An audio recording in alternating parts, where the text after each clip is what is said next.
Howdy, y'all, and welcome to Cowboys Like Us, a podcast where we talk about the music of Taylor Swift. Yeehaw. Hello, welcome to Cowboys Like Us, formerly known as the Last Great American Podcast. But it turns out someone else already had that name, and there was cat artwork opportunities involved with this name, so I think it's a win-win all around. This is our third episode of the pod, and today we're talking about change from Fearless and Taylor's also... version. Huh? Taylor's version. Yeah. Fearless, Taylor's version. It's also on Fearless regular version and the Fearless Platinum Edition. Yes. It's on all the Fearlesses. It was also on the 2008 Olympic soundtrack, which we will get to. Yeah. All right. Fun stuff. So, what has Taylor been up to this past week? What's been going on? Anything? Just You're hang. not gonna do your news from the Taylor. News from around the Taylorverse. Y'all. Yeah. Yeah. Yeah. Go Static. Yeah, so Taylor and Maddie broke up. Which is good. Our long national nightmare is finally over. I mean, that was 2 whole months of just absolute nonsense.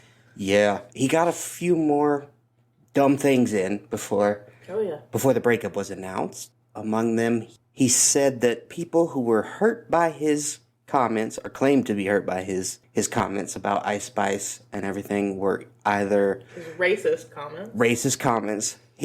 we were either lying or we were deluded.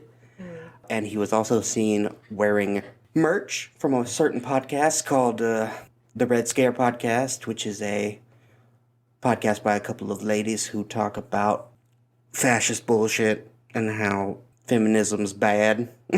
But they're ladies. Yeah. So that's cool, you know. So if it's coming from them, it must be true. Yeah. Right. Yeah.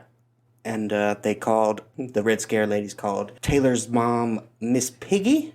Oh my God. In a segment, they also said that they do believe Taylor, that she got groped by that DJ that time that she sued. There's photo evidence. And won $1. But they think she did wrong in ruining his life for that because, you know, it's just a little grope. It's just a little bit of ass play. Hoopst among us. Mm-hmm. Don't ever come after Mama Swift. Back off, Mama Swift. Yes. That's just rude, first of all. Yeah, it didn't need to happen. Maybe she had cancer at that time.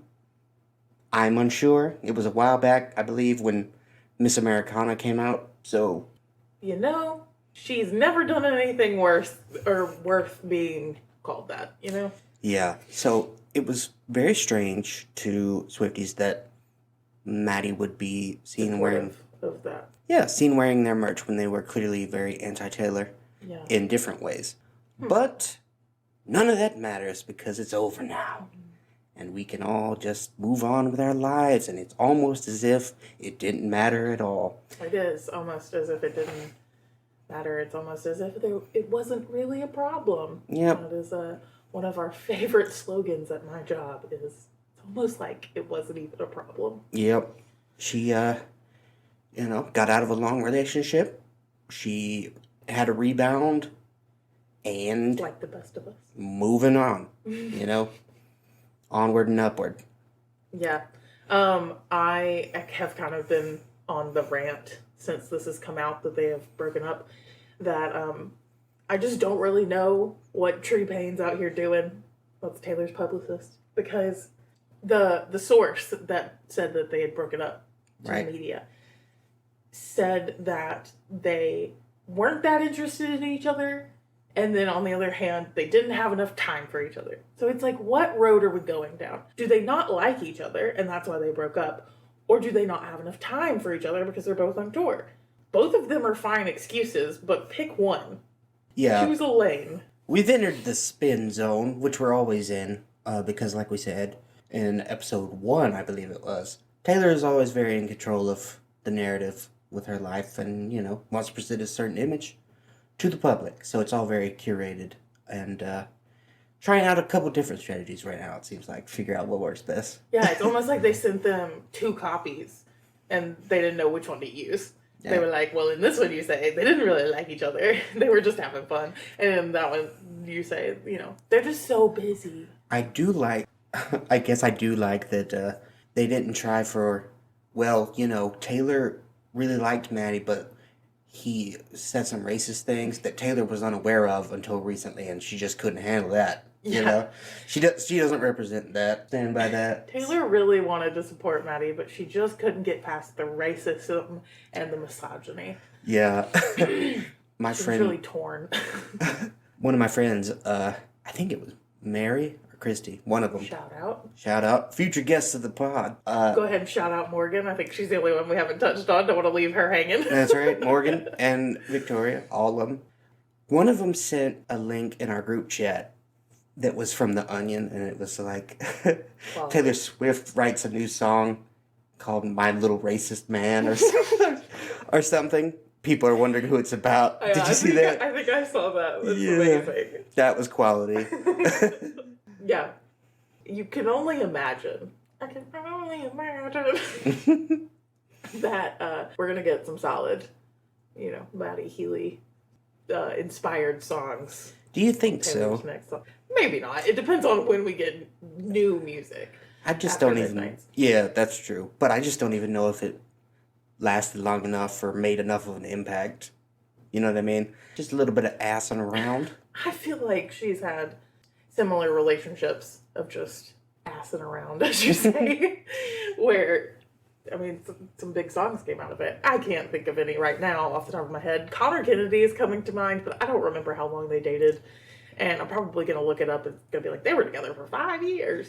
I don't think it was that long, though. I don't think so. I only think it was a few months. Yeah, well, anyway, doesn't matter. It's over now.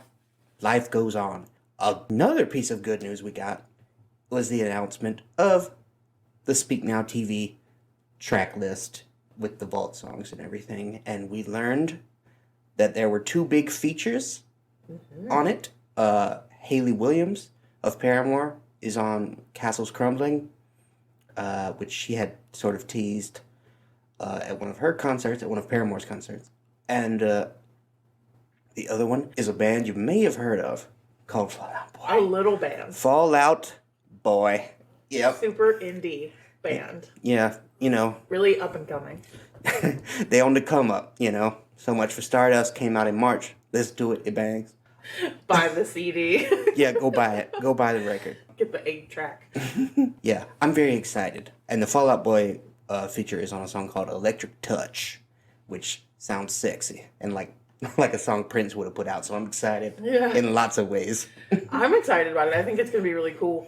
I saw someone on TikTok, and I don't remember which of the Taylor Swift creators it was that I follow, but I follow many of them, so can't give credit where credit's due. But they were talking about how Speak Now was the first time, before Reputation, if you would call Reputation her, rock album, which I don't know that you would, but she kind of dabbles in that side of music, so there's some harder songs like Story of Us and things like that go a little harder, so I think Fall Out Boy is going to be interesting. I bet that's going to be a really good song. Yeah, The Story of Us is basically a pop-punk song. Yeah. And, yeah, I'm excited about it.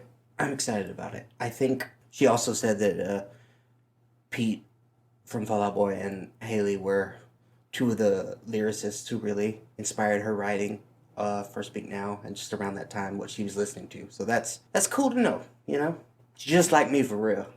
For real. Super relatable. Yep. Yep. Exciting stuff. We did kind of expect the Hayley feature, but still exciting nonetheless. Yeah, I am excited about that. The Fall Out Boy one came out of nowhere, and it was almost as if, we live in a fucking simulation, Because I've talked about it on every episode thus far. That's true. Only 3 episodes in. Was I foreshadowing? Could I channel it psychically? Yeah. From the future? I want him to be like, you Taylor listened and it inspired her to do it, but it's definitely been recorded for a while. Taylor Swift, future guest of the pod. Yeah. Can you imagine? Our wildest dreams. Can you imagine? I would shit I would die. I would have a heart attack on the spot. Yeah, it'd be like that episode of New Girl where Prince is in, and Yeah. Jess and Nick meet him, and they freak out. And Nick passes out. Yeah, Jess except is, I don't crying. think I'd wake up. Yeah. No, I don't. Jess handles that way better than I think I would handle Taylor Swift being like, yeah, I'm going to come over and or I'm going to fly you out and be on your podcast. I mean, I assume it would be a Zoom thing. If in Even still. in the reality where that happens, which is an imaginary one, I feel like she would do Zoom because she's a busy lady, you know. But Maybe, but the least she could do is like give us tickets to the Eras Tour. Yeah, that'd be cool, you know. But let us in the VIP box. She probably can't get them, you know, Ticketmaster. Fucking, you know. Can you imagine Taylor Swift going on Ticketmaster and trying to buy Taylor Swift tickets for her family and friends? Like, no, my mom can't go now. Fuck. Yep, that is a funny image. Maybe that's why she was so upset about it.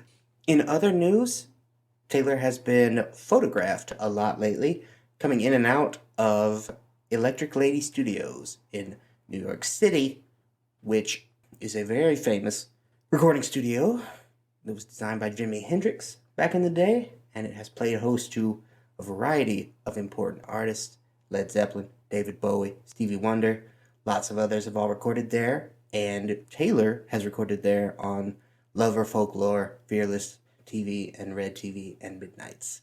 So, you know, that question has to be asked. What is she doing now? Is she listening to mixes of Speak Now TV, do you think? Doing production work? Because like you said, I think it has to have been recorded. I think Speak Now... a while back. I think Speak Now is probably completely done. You think so? I think it basically could be put out now. Because we're so close. Yeah. And because the track list really got leaked, I believe, from a Target employee or something like that. Because they already have their hands on certain copies of it. And so I don't know if Taylor already planned to put out the track list and it just all happened at the same time, or if she put it out because it got leaked. I didn't know about the Target edition, but yeah, that if they already have physical copies, then it's done. Yeah. I think she is more likely finishing up any final tweaks on 1989. Oh, you think so? Mm-hmm. She could be working on new music, but I don't know. I think we just got Midnights, and now we're getting Speak Now, and she still has the other re-records left to work on. So, and she has been teasing them pretty hard. So yeah. So I think it's more likely that we're going to get the rest of the re-records before we get new music again. Yeah. I have been a little confused, I guess, just on the re-record sort of timeline, because I would have thought she would have tried to record them basically as soon as she decided she was gonna. You know what I mean? Because obviously she doesn't have to write anything new. She just has to assemble her crew, go to the studio, lay it down, and then just wait, you know, dagger them, put them out. Yeah. Well, because of her contract, she wasn't allowed to start re-recording them until November of 2020. Right. But as soon as that hit, she could pump them out as quick as she wanted. So I think everything after that has been strategic. Okay. Well, there you go. Any other news? Was that it? I think that's pretty much it. Think so. Still on tour. Speak Now coming out soon. As we're recording this on a Friday night, she's in Detroit, I believe. And we got Secret Songs in about an hour, I think, or something. I believe it's pronounced Detroit. I believe it's French Canadian. Yeah. A lot of people don't know that. Common misconception. Might be happening right now. I may be missing it. I have no idea. Last time I checked, she was in the Evermore set. Last thing about Speak Now Taylor's version, we're getting 6 vault tracks. So, not a ton, but still a good bit. Yes. 6 vault tracks. 2 of them have features, so only 4 Taylor solo vault tracks. Yes. But the standard non-vault track, it include the original Target exclusive songs like Superman. Right. And there's another one. Yeah, it's not But the anyway. it's not the standard edition plus vault tracks. He's got the bonuses. Yeah, it's like the Target exclusive deluxe version, Taylor's version, plus Yeah. vault tracks. Yeah, it's like Fearless and Red, where they both Yeah. had the bonus tracks on them already. Yeah. Yeah, exciting. I am interested to see, because I know Speak Now, sort of the whole idea was, I'm going to write all the songs solo, purely myself, just to prove I can, more or less, which was a cool idea, cool concept. But given that she has features on 2 of the vault tracks, I'm interested to see if Fall Out Boy and Haley will be credited as co-writers on those tracks or not, because I think they'd want to be. I think they like writing as well. So I don't know. Well, my question to that would be, did she credit like Phoebe Bridgers or Keith Urban or anybody like that? That is a good question, and I realize now I should have looked that up. I mean, that's okay, but That would have been something that would give us a clue. That's for sure. yeah, I feel like if she gave them credit for any sort of adjustments that they made as they were recording, then she probably would give credit to Fall Out Boy and Paramore. Yeah, I mean, Haley and Taylor are friends, so I could see her doing it just because of that. Yeah, just be like, this is a song, this is the words, just go in and lay it down. But I feel like Fall Out Boy wants to be involved. Patrick does a lot of composing, and Pete is obviously a lyricist. So yeah, I don't know. We'll see. I'm excited to see it. Yeah. All right. Should be good stuff. Indeed. All right. Let us talk a little bit about our song of the week, which, as we said, is Change. It was written by Taylor Swift and produced by her and Nathan Chapman in its original form. The Taylor's version was produced by Taylor and Christopher Rowe, which brings up something that I find interesting, which is that Nathan Chapman was her guy from debut through, I think he's on 1989 partially. He's got a song or 2 on there. And then he disappears from the narrative. Interesting. And then she has brought in Christopher Rowe for all of the Taylor's versions that have come out thus far. So he's her new go-to guy. And I wonder if Nathan Chapman was employed by Big Machine specifically, chosen almost for Taylor as a young lady. Yeah, And quite possibly. And now she has a little more control over it, and she's like, "No, Chapman sucks. I'm out. I'm over it. Yeah, maybe. That would be interesting, especially if he has anything on Reputation. Yeah, I don't believe he does. Yeah. I don't believe so. But if not, I mean, maybe Big Machine was after 1989 was we don't need you anymore, thanks, bye. Yeah, I do know that his other non-Taylor credits are all sort of country music, so maybe she just... So he's just around Nashville. Yeah, she just evolved past him, I guess, musically. Yeah. Could be. Probably already working together when she decided to kind of switch over during 1989. Yeah, to pop And then music. he just kind of dwindled out of her rotation. Yeah, it's not his strong suit, which makes sense. Change was originally released, not on Fearless, but as a promotional single for the 2008 Olympic Games in Beijing. NBC had reached out to Big Machine and Taylor, and they had wanted her to perform as part of the coverage. And she was touring, I believe, at the time, and thus unable to make that work. So she submitted a song to them, which was called Change, and they put it on the 2008 the AT&T Team USA soundtrack. And all proceeds for this album went to the U.S. Olympic teams and some other people who featured on the album. It's a very let's remember some guys from back in the day. 3 Doors Down, if I go crazy with you, still call me a Superman. That's them. That's the only song they have. Lady Antebellum, a.k.a. Lady A, before they decided that their name was racist. But then they were also going to steal a name from a black artist. Right. So they just couldn't win for losing. Yeah, they tried, but, Nelly, a.k.a. Mr. Hot and Her, and Country Grammar himself. Country Grammar. Yeah, that's a good song. I like Country Grammar still. It holds up. Some of his other shit don't. And Mr. Luis Fonsi, a.k.a. the Despacito. That's right, the Despacito guy. Like a decade before that song came out. He was actually doing stuff. He was alive and making music. Who knew? Who knew? He did stuff before Despacito. Yeah. And Change was, as I said, a single from that album, and it reached number 10 on the Billboard Hot 100 and was certified gold. 500,000 sales. And then it was put on Fearless as the 13th and final track of the album. It was really just tacked on there to get her to 13. Yeah, I'll get into that more when I get to my thoughts, but I do feel like it was just tacked on.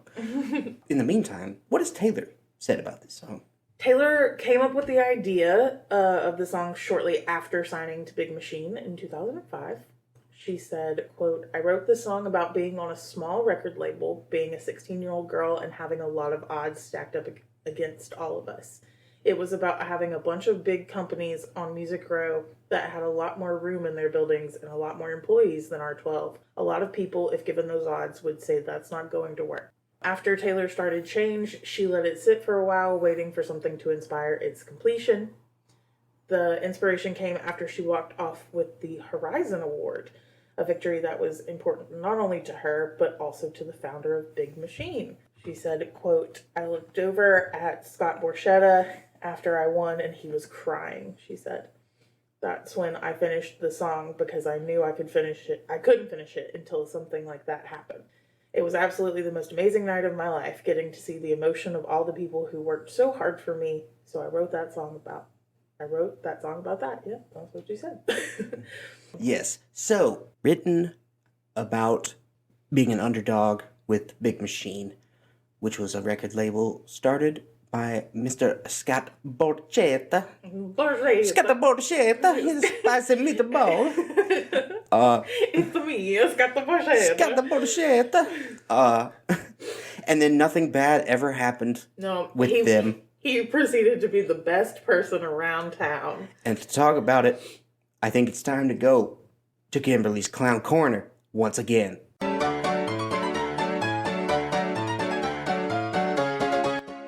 Kimberly's Clown Corner. Okay, alright, welcome to the corner. Join me, won't you? Under the street lamp. Scott Borchetta. Who is he? I'm not gonna bore you with, he was born in 1967, I think it said, with all that. I'm just gonna skip to the good bits. All right. Scott was the founding president and CEO of Big Machine Records. He started the label in 2005 with about 13 employees after leaving Universal Music Nashville. Universal Music. Mm-hmm. Interesting. Which comes back around. I was going to say. It comes back around later. He started his own label because he disagreed with the way big labels ran their business. Borchetta also became a mentor on American Idol for 2 seasons in 2015 and 2016. He was also a Trans Am Series race car driver and owner of the NASCAR racing team Big Machine Racing. How about that? Yeah. I didn't know that. So it's fun little hobbies on the side other than music. Well, I mean, I guess American Idol is music, but mentoring and race car driving. And as we already alluded to, he is a cartoon plumber who fights turtles in his spare time. Yes. Yeah, he is also Mario. He is a spicy meatball. Taylor Swift was the first artist signed to Big Machine Records and went on to become their most successful artist. By a lot. Mm-hmm. So, how did he discover Taylor? Taylor's career started with 2 major gigs, Abercrombie & Fitch's Rising Stars and Maybelline Cosmetics promotional CD, Chicks with Attitude. Ooh. Saucy. These ad campaigns earned her an invitation to an industry showcase at the Bluebird Cafe in Nashville. The label had not been established when he asked Taylor to join. They were taking this risk together, and he asked Taylor to just trust him, which she probably regrets now. Yeah. Started out feeling good about that choice, and then not so much anymore. So, as we talked about a little bit when I introduced Scooter Braun in the last episode, Taylor signed a 13-year contract that ended up producing 6 albums. Right. Debut through Reputation. Yes, debut through Reputation. So they had a lot of good years in there. Nothing really going on, so we'll skip to 2018. Then what happened? In November of 2018, Taylor's contract was up and she parted ways with Big Machine. In her departure announcement, she thanked Scott for believing in her and guiding her through the past decade. She did leave Big Machine to join Universal Music. Right. In June 2019, so just a few months later, a little over 6 months later, Ithaca Holdings purchases Big Machine Records for $300 million. And Ithaca Holdings was owned by a certain Scooter Braun. One Mr. Scooter Braun. Who Taylor loathes. Yeah. And again, we kind of touched on that last episode, but that included the masters to Swift's first 6 albums. In August, so 2 months later, Taylor announced her intent to re-record her first 5 albums as soon as 2020. So in that contract that we talked about, she was not allowed to start re-recording her albums until November of 2020. So in August of 2019, she, said as soon as November 2020 hits, I'm going to start re-recording. Right. One thing about the Big Machine sale that I've always been annoyed by is I feel like it's very much a case of we're both going to release statements that don't directly contradict one another, and therefore neither of us can legally be charged with perjury or slander or libel, because Taylor says she never got an opportunity to put down cash money and buy her records, and Big Machine says she turned down the opportunity to buy her records, but there's the issue of Taylor claims she had to earn them back one album at a time after signing a new deal to Big Machine in order for that to happen, whereas Big Machine just ignores that part, doesn't comment either way on that. So yeah, instead they skip to, well, Taylor actually owes us a whole bunch of money for all of the people who have worked so hard to get her where she is. Yeah, we gave her an opportunity, she didn't take it, It was a crooked ass fuck shit deal, but I mean, we gave it to her, she didn't want it, so yeah, legally it's cool. Yeah, at some point with this feud of Taylor's feuds, she gets to a point where they just start kind of Spider-Man memeing, pointing at each other. Like, nobody's going anywhere with this. Right. It's further complicated by the fact that Taylor's dad was a minority shareholder of Big Machine, and there is a lot of he said, she said with regard to what he knew, what he looped Taylor in on, at what point he made her aware of anything. Was he at the meeting where it happened? Yeah, because Big Machine claims he was part of it, and the people from 13 management that represent her in the shareholder meetings were there, so they knew about it, and that Scott sent Taylor personally a text message letting her know what was happening, but then she, claims that she found out with the rest of the world. Right. So they try to say, like, no, that's not true. Even your dad knew before. And we may never know what happened. Yeah. Gotta wait for the tell-all book. Like you said, it's definitely he said, she said. Right. It really just gets down to nitty-gritty. Yeah. And I don't think whether she found out with the rest of the world or if she knew a few days prior, I don't think it really changes her level of anger of who they were sold to. They still knew what they were doing. Yeah, the thing about it is... She couldn't intervene in any way. Anyway. The thing about it is that that's kind of how music publishing has always worked, in that the label fronts artists money and pays like promotional costs and everything to record their records and help them sell them. And in exchange, they own the masters that they record. And a lot of artists over the years have had big issue with that. Taylor's certainly not the first. Prince had a big thing in the 90s where he changed his name to an unpronounceable symbol in the hope of dicking down Warner Brothers after they wouldn't let him buy his masters. JoJo, famously mid-aughts singer, she re-recorded her early work because of similar things. Couldn't get her masters and everything, and she felt her label dicked her down. I don't feel like I realized that. Yeah. I don't think I realized that, is what I'm trying to say. Yeah, so it's been an ongoing thing. I think Taylor taking such a public stand on it and winning so hard with the re-recordings is probably going to help empower artists going forward and, not to get swindled and to take more ownership of their work, which I think is good. Yeah. She's paving the way. That's right. Trailblazing. Standing up. That's what she does. Fuck the man.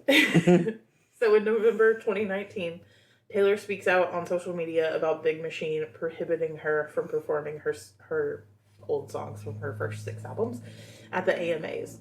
She said, quote, "The message being sent to me is very clear. Basically, be a good little girl and shut up or you'll be punished." Yes, which Big Machine denied Yeah, they had done. The label claimed they did not try to prevent her from performing the songs and that they had no right to keep her from performing live. Which is true based on everything we know about how music publishing works.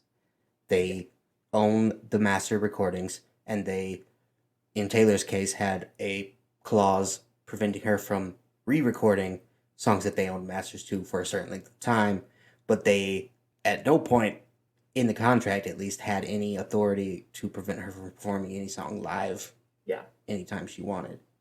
I guess perhaps because it was going to be televised, there could have been some playback. Is that recording?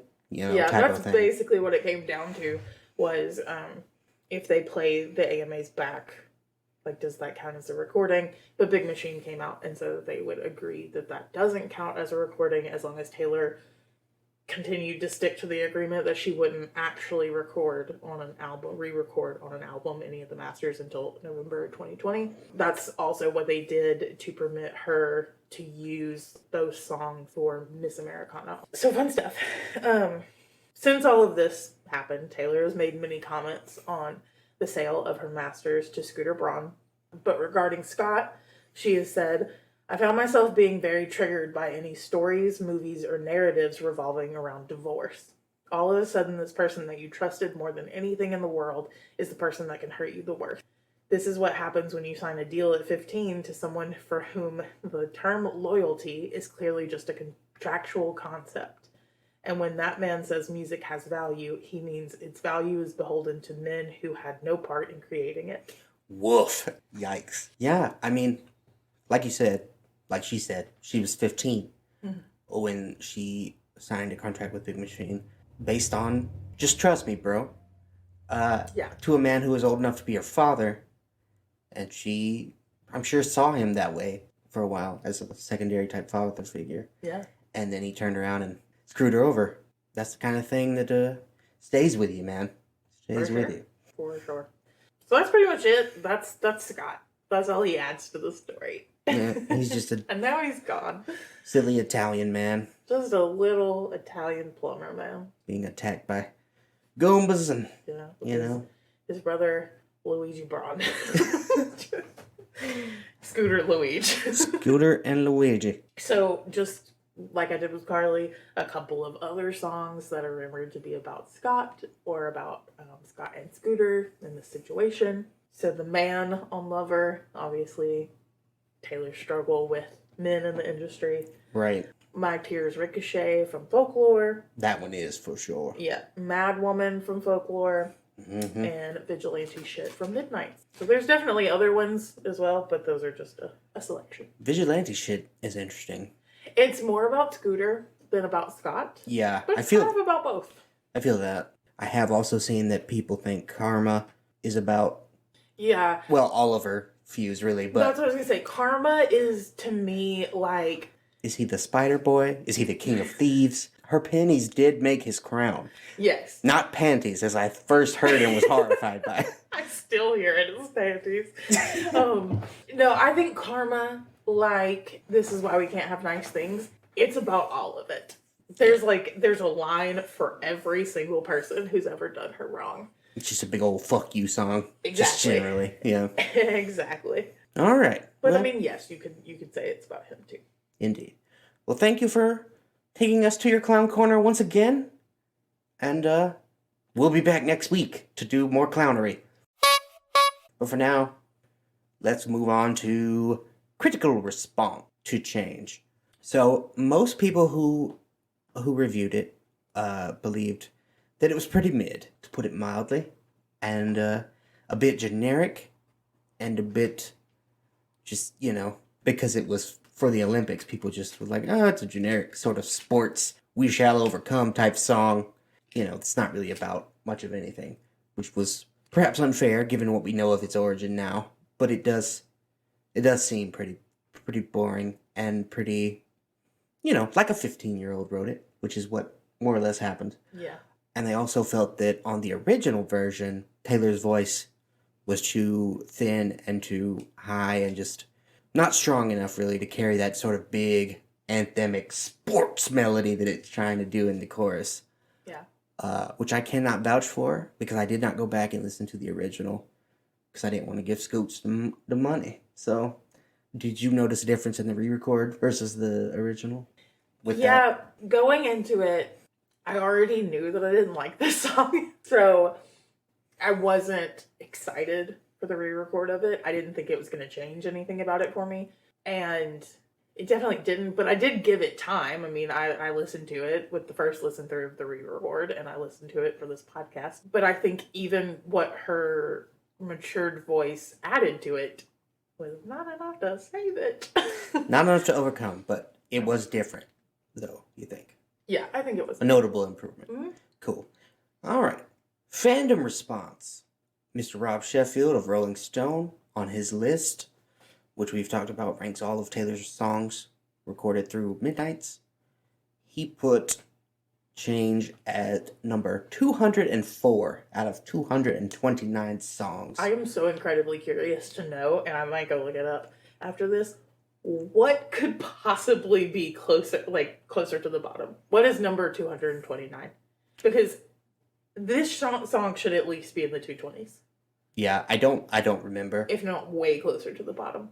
Right. But I am curious to know what he thinks her absolute worst song is.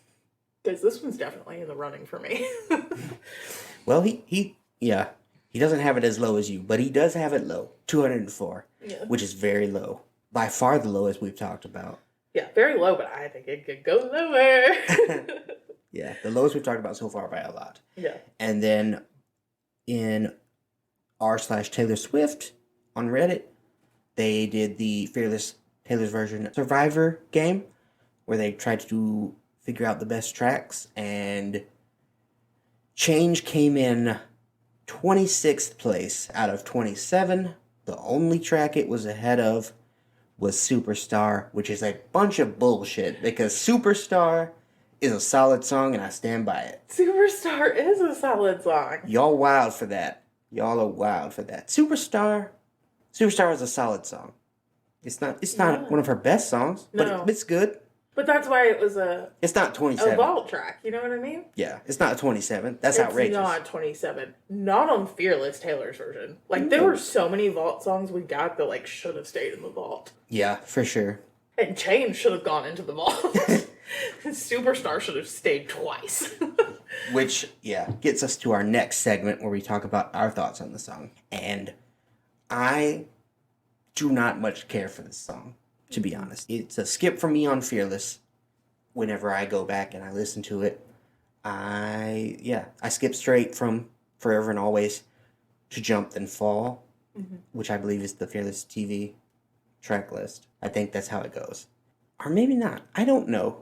We'll look it up. It's right here. Maybe Jump Then Fall is the one I go to. But the best day to Jump Then Fall. Okay. Oh, but I mean, you could go from Forever and Always, skip the best day, skip Change, Jump Then Fall. Yes, that is what I do. I skip. That's what I did. I listen to Forever and Always. I skip the best day. I skip Change, and I go right to Jump Then Fall. 2 bangers. Forever and Always and Jump Then Fall. And then sandwiched 2 drag-ass boring songs. Yeah. I don't know that I would call Best Day drag-ass boring. It's not boring. It does drag ass. Yeah. It's slow. It does. It can drag some ass. It's also just one of those tearjerker ones that don't make me feel feelings about my mom. You know. It is. Yeah, it gives you feelings for sure. And I also think about Change that it wouldn't have even made Fearless if it weren't for having already been released for the Olympics and going top 10.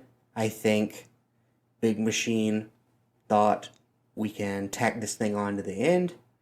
And we'll get another song people know already, and hopefully some people from the Olympic coverage will have heard and been like, oh yeah, I like that song, and just get a few more record sales. I don't think it fits on Fearless much. I don't think it is up to the quality standard that Fearless is at as a whole, and it should have stayed in the vault forever.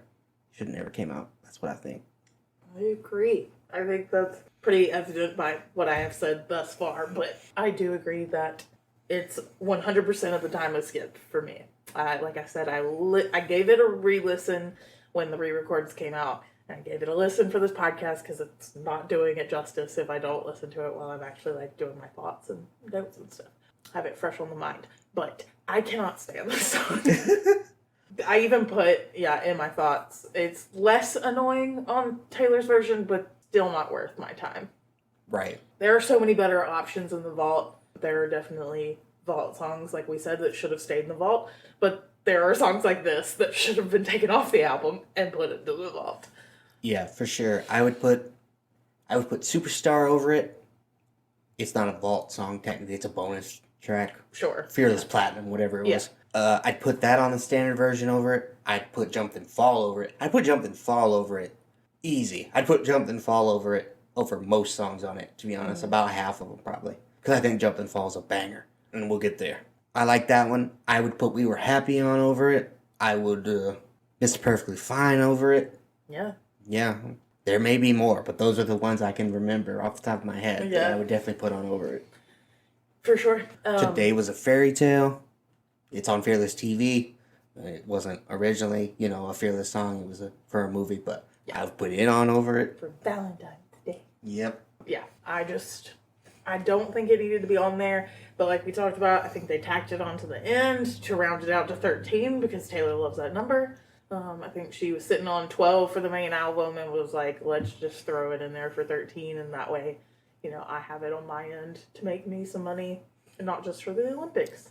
Get a little bit of that sports money. Yep. Which is a fun thing to think about. People who were like big into the Olympics being like, I gotta go buy that record, Taylor Swift record. That's the one.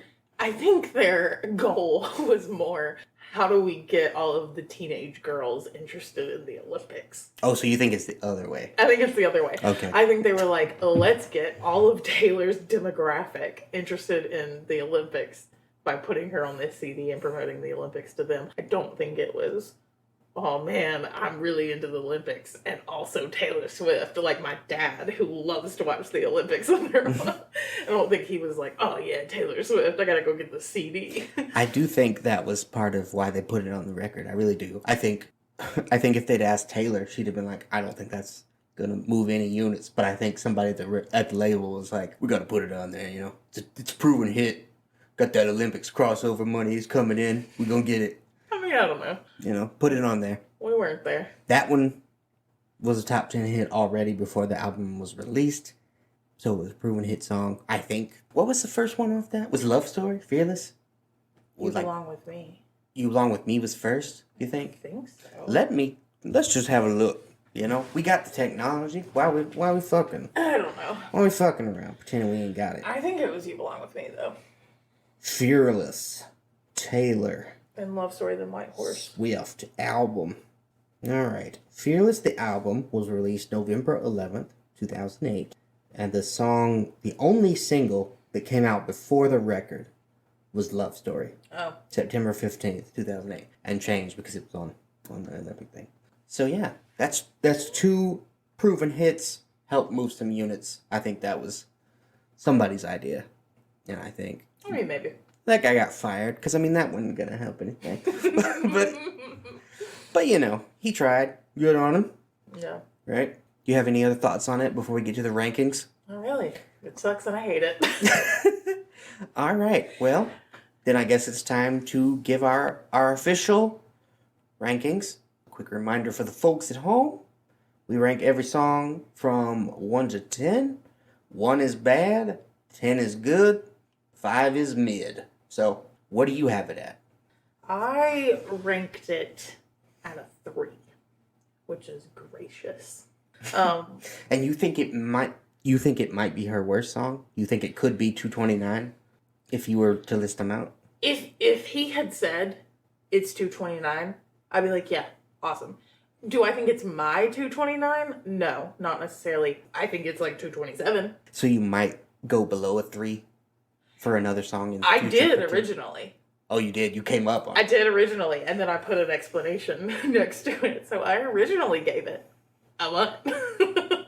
What made you Because come up? I'm not going to give anything a 0 because it's a song that exists, right? So that's my basis for like a 1. Well, yeah, we do 1 to 10. We don't even go to 0. Right, exactly. So the basis is it's a 1.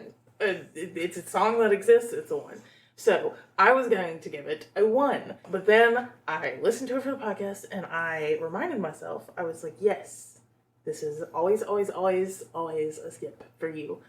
It's hard for me to listen to because it's just not a good song. But I gave my rating a second thought because she was still in the early days of her songwriting in the grand scheme of her career. So you're grading on a curve because she was young? Grading it on a curve a little bit. Okay. Because she was young. So I gave her 2 points and put it kind of in the range of it's still going to be a skip, but my ears can bleed for 2 minutes if they have to. Yeah. Because she was a child. Sure. I had a similar sort of thought process once I learned of its origin. I did feel compelled to give it a little bit more just because she was so young when she wrote it, and it showed that she could write a song that would go on a record at 15, even if it's not very good. Like, yeah, exactly. You know, somebody put that out. Way better than a song I could have written at 15. Yeah, and it was in the Olympics. Way better than a song I could write now, and it's trash. So Right, so yeah, you gotta give credit to that. And I did also think that the Scott Borchetta drama gives you a little bit of an interesting experience when you listen to it now. I think it feels very sort of sad to listen to because you're like, damn, they was on the team, man. They was the team. They was striving. She was really pulling a we're all in this together High School Musical dance, and he was stabbing her in the back. Yeah, and that the future. Gives it a little more depth, I think, than it had before, just because she decided to re-record it, knowing all that context. Mm-hmm. And so it just makes it very, very interesting in that way. But that said, I still did give it a 4, because I do think it's bad. And if it comes on near me, if I'm out in public, somebody's listening to music on their phone without headphones, they should be executed immediately, of course, as we as a society have agreed. But they often aren't, and if they're listening to this song, I'm gonna be like, bro, skip that shit. We gotta get to Jump and Fall. What the fuck are we doing? Yeah. Get that off. Go back to Forever and Always. Literally anything else. Yeah, just turn it off. Turn it off. I don't want it in my ears. No. So, yeah, it's a 4, and that's generous, I think. I could have given it lower, but I don't know. I'm a nice guy, Literally, I could just see, literal 15-year-old child Taylor's face in my head. Like, you gave this song a 1? I was like, I'm sorry. Yeah. I could give it a 3. I could give it a 3. That's fine. That still works. I never really considered 1, but I did think long and hard about, 2. I thought about 2, but then knowing the things that I know, I went up to 4, so. Yeah, I really don't like this one, but there are other ones that I'm a little more passionate about my hatred of, so. Yeah. I think I'm gonna give some 1s, but not to this one. Not to this one, but there will be some, I think. Well, that's that. Change is behind us, and we don't ever have to talk about it again. Thank God. Back to hell where it belongs. Yeah. What is our song for next week gonna be? I forgot that you existed from a Lover. From Lover. The opener. Yeah. From Lover. Okay. Anything else? I think that's it.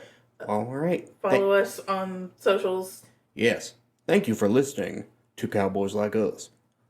Please follow us on Twitter at cowboyslike_podcast and on Instagram at Cowboys Like Us _pod. That's all of them. That's all of them. Yep. So That's all, folks. follow us on the Instagram, the Twitter. Tell us your thoughts. Give us your rankings. We'd love to have people do that so that we could actually talk about it on the next episode. Be like, actually, Chains are really fucking good. And I think that because I'm a fucking nerd. You know, we'd love to tell people that. We'll put your name out there. We'll put your full Christian name if you want. We'll put it on there. We'll read your address. Yeah. If you want to give us your social, we'll read it. We'll read it. That social. Yep, you Put decide. that out there. Credit card numbers, we love those. Yeah, don't forget the expiration date and the security code on the back, the 3-digit code on the back. We do need that. Very important for transparency. Your birth date, your mother's maiden name, your first childhood pet. Yeah. The name of your elementary school. That's right. You know, what street did you live on as a child? All those things and more on our social media. Yeah. Thank you for listening. We will see you next Monday with I Forgot That You Existed. Goodbye. Bye.